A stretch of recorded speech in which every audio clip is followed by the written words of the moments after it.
Hey guys, what's going on? So, I'm working on another angle of the Epstein saga.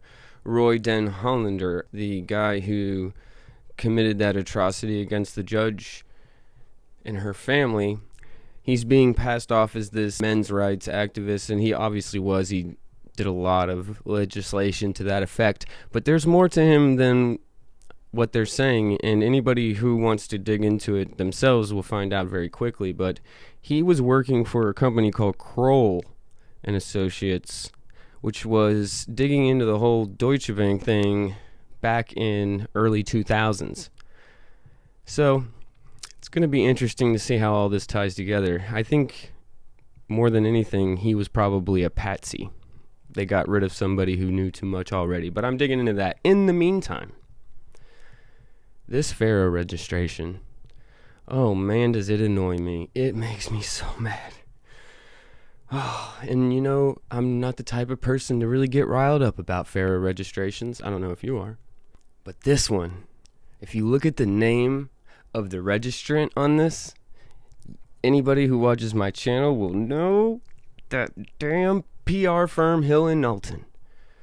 I have made videos, plenty of videos, about the negative influence of public relations working hand in hand with governments and how that led to Gulf War I. I see this FARA registration, and Hill and Knowlton's been hired by a foreign entity. And who is that foreign entity? That's right, folks, the WHO. Now, why would the WHO be hiring Hill and Knowlton, the PR firm that set up the famous babies in incubators story? What could they possibly be hiring them for? And where are they getting that money? As a matter of fact, if we're going to talk about the money, let's take a quick trip back so that we can get caught up on the WHO. Of course, during this whole CV situation, they were hand in hand with the Chi-Coms. And what was it about China that got them there? Well, we were throwing all this money into legal investments while China's throwing bribes and other financial positives to the leaders. I mean, it's such a smart strategy for China. For $3 million, you can bribe a few people and have more control over the organization that the United States is paying hundreds of billions of dollars into. Regardless, China and the WHO effed up, right?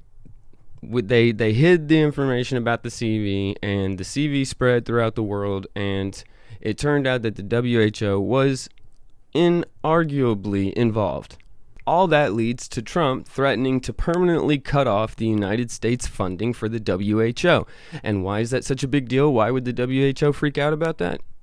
I would say it's because by far the United States provides the majority of the funding to the WHO. As a matter of fact, we provide double the next person, who's the United Kingdom. So let's think about this for a second.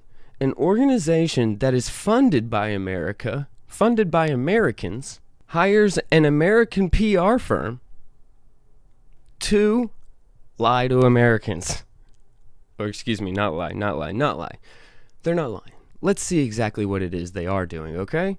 Submitted July 14th by Andy Scharf. Okay, well, the statement of work. We'll get to the description of project services. Start date, 1 May 2020. The 1st of May 2020. Expected completion date, 15 June 2020. Fees and payment terms. Fees for this phase of work will total $135,000 US. Fees for this phase will be billed in 2 equal installments of $65,500 and will be payable within 30 calendar days of receipt of invoice. Travel, accommodation, and other out-of-pocket expenses will be billed at net cost. In anticipation of extraordinary expenses or time to be incurred, H&K shall have the right to request upfront payment of certain charges. Well, isn't that nice of the WHO? Or us, I guess. Isn't that nice of us? Here are our witnesses. Overview of their work. It has never been a more critical time to ensure that public health messages are understood and resonate across the world. The WHO is a science and evidence-based beacon of such information. However, there has been criticism and assertions leveled against the WHO and media coverage that could undermine WHO as a trusted and critical information source on global public health issues. Whilst the temptation could be to react every time, a sound, considered, and thoughtful approach will mitigate the risks of further inflaming the situation. Sound research must be the first step to establish the foundation to build a communications framework.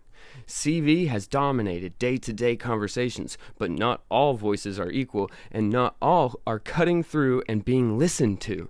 Having an understanding of the most persuasive messages will be a valuable asset, and one we recommend testing alongside the influencer analysis. Objectives. The goal of the research is to 1. Understand the understanding of the WHO, and 2. Understand influential voices in similar subject areas.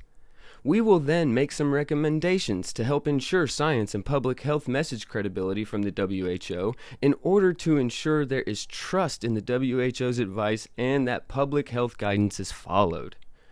Below is a recommended approach that includes influencer understanding, message testing, and planning. Each section is broken out separately, both in terms of process and budget, so that we can scale the work accordingly to meet your needs. Phase 1, influencer identification and message testing.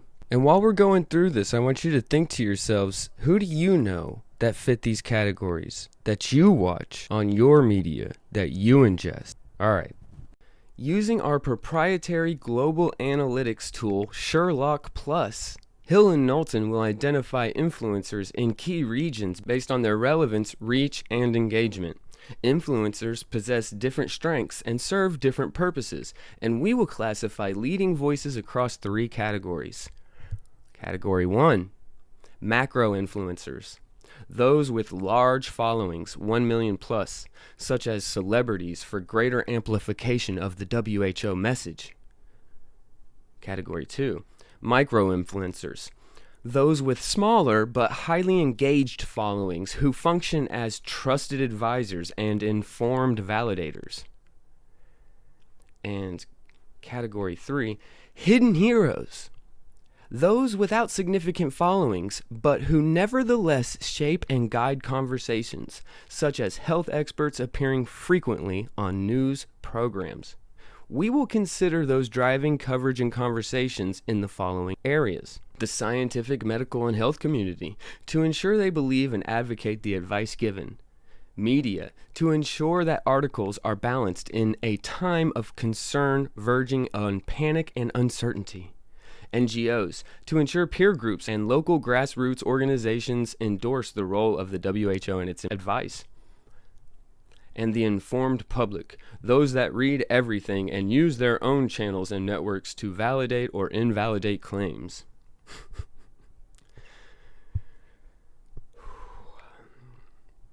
It will be critical to establish a baseline measure of public awareness and perceptions of the WHO. To this end, Hill and Knowlton recommends conducting an online survey to measure WHO awareness and perceptions. The survey audience will be informed voters, defined as individuals who vote in most or all elections and closely follow policy issues on traditional and social media. We will field 1,000 surveys per country, selected and have provided scaled budget options below.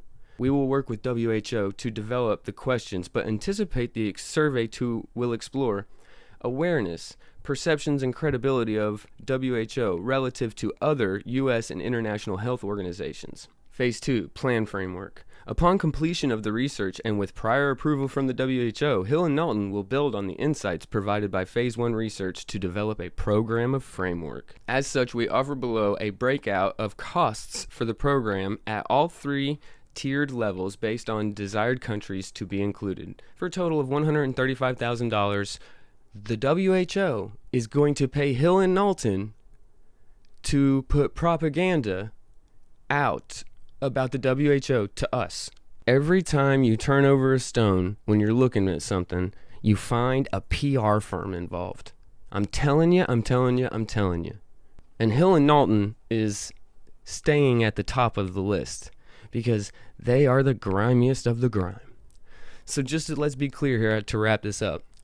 The WHO is primarily funded by the United States of America. They hired a public relations firm in the United States of America to identify influencers and peddle their crap to these people so that they can then peddle it to the American people, the people who just paid them. This is what it looks like when we don't have protections against propaganda being put on the American people. The WHO has been wrong at every turn. And yet they hire an American public relations firm to get their reputation back up because we can't have them losing all of our funding, right? This is insane. It's literally mirror world.